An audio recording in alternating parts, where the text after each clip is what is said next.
नमस्कार दोस्तों, मैं नितिन बोरे एनकेबी स्टडी इस यूट्यूब चैनल पे आप सभी का स्वागत करता हूँ।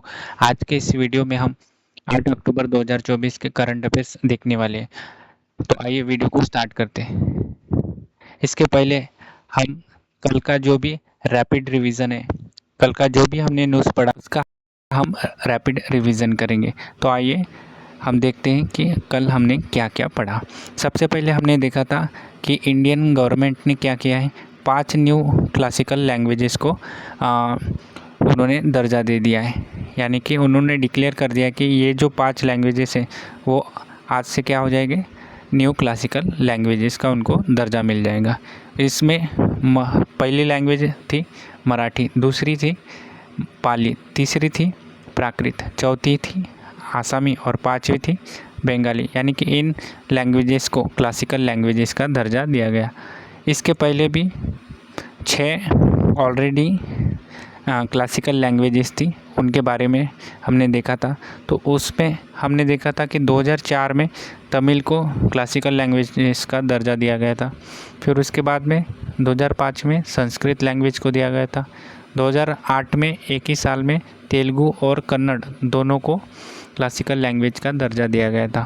फिर उसके बाद में 2013 में मलयालम को दिया गया था और 2014 में ओडिया को क्लासिकल लैंग्वेज का दर्जा दिया गया था। ये सब हमने कल देख लिया था।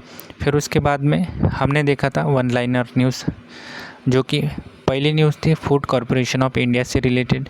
फूड कॉरपोरेशन ऑफ इंडिया ने अन्ना दर्पण नाम की स्कीम लॉन्च की गई थी, जिससे सप्लाई चेन को मदद मिल सके, अन्ना दर्पण।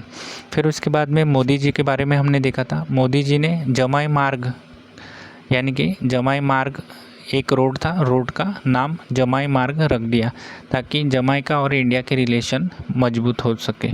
फिर उसके बाद में केरला से रिलेटेड न्यूज़ हमने देखी थी। केरला में इंडिया का पहला सुपर कैपेसिटर प्लांट लगवाने जा रहा है। ठीक है, कहाँ पे? केरला में।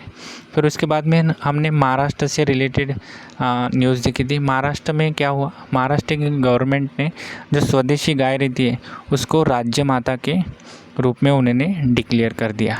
ठीक है, देन हम आज की न्यूज़ देखेंगे जो कि 8 अक्टूबर की न्यूज़ हो रहेगी हमारी। तो आइए वीडियो को स्टार्ट करते हैं। फिर हम देखेंगे कि पहली न्यूज़ हम देखेंगे जो कि कैबिनेट ने क्या किया है, national edible oil seed mission launch कर दिया, अप्रूवल कर दिया उसको। यानी कि इसकी तहत क्या हो जाएगा, जो भी ऑयल सीड क्रॉप है, रैप सीड, मस्टर्ड हो गया, ग्राउंडनट हो गया, सोयाबीन, सनफ्लावर, सीसेमम, इन सभी जो क्रॉप्स रहेंगे उनके लिए मतलब फार्मर्स को सपोर्ट दिया जाएगा कि ये जो क्रॉप्स लगाने के लिए उनको सब्सिडी प्रोवाइड की जाएगी, ताकि हमारे देश में जो एडिबल ऑयल सीड्स के जो क्रॉप्स है वो बढ़ सके और हमारा जो इंपोर्ट है वो घट सके और हम सेल्फ डिपेंडेंस हो जाए। ठीक है, देन नेक्स्ट हम देखेंगे काफ़ी इम्पोर्टेंट न्यूज़ जो कि जीआई टैग से रिलेटेड है और एसएससी के एग्ज़ाम में या फिर कोई भी वनडे एग्ज़ाम हो वहाँ पे जीआई टैग रिसेंटली कौन से राज्य के किस प्रोडक्ट को मिले हैं उसके बारे में पूछता है। तो ये वाली न्यूज़ आपके लिए काफ़ी इम्पोर्टेंट हो जाएगी। तो सबसे पहले हम देखेंगे कि आसाम में क्या हुआ। आसाम के जो 8 प्रोडक्ट है उनको जीआई टैग मिल गया है, जो कि चेन्नई की जीआई रजिस्ट्री ऑफिस ने दिया है। ठीक है, तो इसमें सबसे पहला वेरिएंट, सबसे पहला जो प्रोडक्ट हमारे पास आता है वो है बोडो जाओ गौरान। बोडो जाओ गौरान ये क्या है, एक highest percentage of alcohol mix है रहता है इसमें। ठीक है, यानी कि एक प्रकार के राइस के बियर के समान मान लो। बोडो कम्युनिटी क्या करती है, इसको बियर बनाती है इससे। ठीक है, दारू की तरह। ठीक है, पहला प्रोडक्ट हमारा क्या हो जाएगा, बोडो जाओ गौरान। ये एक अल्कोहलिक प्रोडक्ट है। देन उसके बाद में दूसरा प्रोडक्ट आ जाएगा हमारे मैब्रा जाओ बिडवी। मैब्रा जाओ बिडवी ये एक वेलकम ड्रिंक है जो कि बोडो कम्युनिटी, बोडो ट्राइब जो है वो जो भी उनके पास मेहमान आते हैं उनको वेलकम ड्रिंक के रूप में उनको पिलाया जाता है। माइबा, माइब्रा, जाऊ, बिडवी। इसी को उनके लोकल लैंग्वेज में माइब्रा जाऊ बैवी या फिर माइब्रा जाऊ बिडवी ये कहा जाता है। ठीक है, तो दूसरा प्रोडक्ट हमारा हो जाएगा माइब्रा जाऊ बिडवी। तीसरा हमारे पास आ जाता है बोडो जाऊ गिशी। बोडो जाऊ गिशी एक fermented rice based alcoholic beverage है, यानी ये भी एक प्रकार का बियर के जैसा है मान लो। ठीक है, बोडो जाओ गिशी। फिर उसके बाद में आता है हमारे पास चौथा प्रोडक्ट हो गया बोडो नाफम। बोडो नाफम ये एक डिश हो गई उनकी favourite dish, important and favourite dish के रूप में इसे जाना जाता है, बोडो नाफम। फिर उसके बाद में पांचवा प्रोडक्ट आता है बोडो ओंडला। बोडो ओंडला ये एक राइस पाउडर करी है फ्लेवर्ड। ठीक है, करी है बोडो ओंडला। इसमें गार्लिक, जिंजर और साल्ट, अल्कली ये सब मिक्स होता है।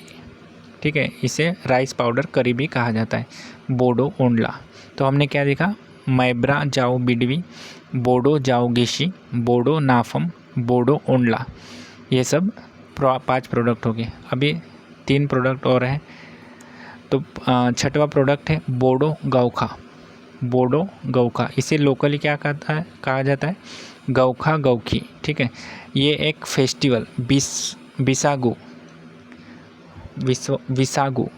फेस्टिवल के दौरान इसे बनाया जाता है। ठीक है, विसागु फेस्टिवल के दौरान बोडो गौखा ये जो उनका प्रोडक्ट है वो बनाया जाता है। फिर हम 7वां प्रोडक्ट जो है जिसको जीआई टैग मिला है वो है बोडो नार्जी। बोडो नार्जी एक सेमी फर्मेंटेड फूड है, सेमी फर्मेंटेड फूड। कौन सा, बोडो नार्जी। देन इसके बाद में 8वां प्रोडक्ट हमारे पास आता है। 8वां प्रोडक्ट है बोडो अरुणाई। बोडो अरुणाई ये एक क्लॉथ है। ठीक है, स्मॉल ब्यूटीफुल क्लॉथ है। तो हमें एग्ज़ाम में पूछा जा सकता है कि बोडो अरुणाई ये क्या है। ठीक है, जिसको हाल ही में जीआई टैग मिला है, ये क्या है। तो ये एक ब्यूटीफुल क्लॉथ है, ये हमें आंसर में देना है। ठीक है, देन इसके बाद में नेक्स्ट न्यूज़ हमारे पास आती है वो है world space week day. World space week day कब तक मनाया जाता है, 4 अक्टूबर से लेकर 10 अक्टूबर के बीच में मनाया जाता है। अभी मतलब वर्ल्ड स्पेस वीक चल रहा है। ठीक है, तो इसे किसने डिक्लेयर कर रहा था, यूनाइटेड नेशन जनरल असेंबली ने डिक्लेयर किया था 1999 में डिक्लेयर किया था कि हम 4 अक्टूबर से लेकर 10 अक्टूबर के बीच में हम वर्ल्ड स्पेस वीक डे मनाएंगे। इसकी 2024 की जो थीम है वो क्या है, वो इम्पोर्टेंट हो जाएगी, space and climate change. Climate change काफ़ी बड़ी समस्या है, तो क्लाइमेट चेंज इसके साथ में स्पेस एंड क्लाइमेट चेंज इनको दोनों को साथ में लेके चलना है। ठीक है, तो इसी के लिए उन्होंने थीम रखी है स्पेस एंड क्लाइमेट चेंज, ये थीम रखी है। नेक्स्ट मैंने आज हिंदू वोकेबलरी भी ऐड की गई है, हिंदू की वोकेबलरी ऐड की है ताकि एग्ज़ाम के लिए काफ़ी एग्ज़ाम ओरिएंटेड मैंने आज का जो करंट अफेयर्स का क्लास रखा है। ठीक है, तो आज हम 3 इम्पोर्टेंट वोकैब देखेंगे। ठीक है, पहली वोकैब हमारे पास आती है हेरेटिक। हेरेटिक मीन्स क्या होता है, नास्तिक। हेरेटिक का मीनिंग हो जाएगा नास्तिक, यानी चिस्मैटिक इसका मीनिंग हो जाएगा। तो देन हमारा इसका जो सिनोनिम है, ठीक है, चिस्मैटिक यानी कि नास्तिक का सिनोनिम क्या हो जाएगा, एपोस्टेट या फिर पागन। या हम एक ट्रिक के याद रख सकते कि जो भी ऐसा पागल व्यक्ति रहता है, ठीक है, पागन, तो वो नास्तिक रहता है, ऐसा मान सकते हैं। सिर्फ और सिर्फ मैं ट्रिक के लिए याद रखने के लिए कह रहा हूँ। ठीक है, एपोस्टेट और नास्तिक, इसका मीनिंग क्या हो जाएगा, हेरेटिक। ठीक है, इसका एंटोनिम हो जाएगा बिलीवर, यानी कि भगवान में आस्था रखने वाला, बिलीव इन गॉड, या फिर फॉलोवर। ठीक है, तो ये बिलीवर और फॉलोवर ये एंटोनिम हो जाएगी हेरेटिक के। नेक्स्ट हमारे पास आता है कूडोस। कूडोस का मीनिंग क्या हो जाएगा? प्रशंसा करना, यानी कि प्रेस करना, अपलॉड करना, ठीक है। प्रेस करना, अपलॉड करना, यानी कि किसी की प्रशंसा करना, अपलॉड करना। स्टीम भी इसका सिनोनिम हो जाएगा, ठीक है। स्टीम, सेल्फ स्टीम बोलते हैं हम, खुद की प्रशंसा कर रहा है, यानी कि स्टीम इसका सिनोनिम हो जाएगा। देन हम इसका एंटोनिम देखेंगे। एंटोनिम में क्या? प्रशंसा का विरुद्ध, डिनाउंसिएशन यानी कि क्रिटिसाइज़ करना। क्रिटिसाइज़ करना भी इसका सिनोनिम हो जाएगा। डिसऑनर करना, किसी के साथ दुर्व्यवहार करना, डिसऑनर करना। नेक्स्ट हमारे पास आता है तीसरा वो क्या आता है? प्रॉस्पेक्ट। प्रॉस्पेक्ट का मतलब होता है संभावना, ठीक है। संभावना यानी कि होप। आपके यानी कि एग्ज़ाम में पास होने की क्या संभावना है, होप क्या है, ठीक है। कितने मार्क्स आ सकते हैं, ये हम ऐसा कह सकते हैं। सिनोनिम, इसका सिनोनिम हो जाएगा लाइक्लीहुड, एक्सपेक्टेशन, ठीक है। हम क्या एक्सपेक्ट करते, संभावना क्या हो सकती है। तो इसका एंटोनिम हो जाएगा व्यूलेसनेस, यानी कि कोई भी होप नहीं है, नो होप, ठीक है। होप ही नहीं, कुछ भी होप नहीं है, इससे क्या ही करें हम। डीमनेस यानी कि टोटली डीम व्यक्ति, जो किसी होपलेस रहता है, ठीक है। होपलेस हम आम भाषा में कह सकते हैं, होपलेस पर्सन। व्यूलेसनेस, कोई भी इससे उम्मीद रखना मुश्किल है। ये हमने देख लिया, एक बार रिकॉल कर लेते हैं। हेरेटिक का मतलब हो जाएगा नास्तिक, ठीक है।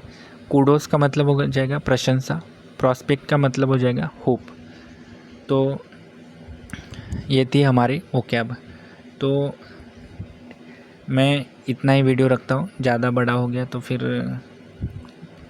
कोई देखेगा नहीं इसलिए मैं यहाँ तक ही रखता हूँ। आई होप ये वीडियो आप सभी को अच्छा लगा होगा। वीडियो को लाइक, शेयर और सब्सक्राइब चैनल को ज़रूर कर देना, और ज़्यादा से ज़्यादा शेयर कीजिए ताकि मेरा जो वीडियो है ज़्यादा से ज़्यादा लोगों तक पहुँचे। तो तब तक के लिए थैंक यू, धन्यवाद।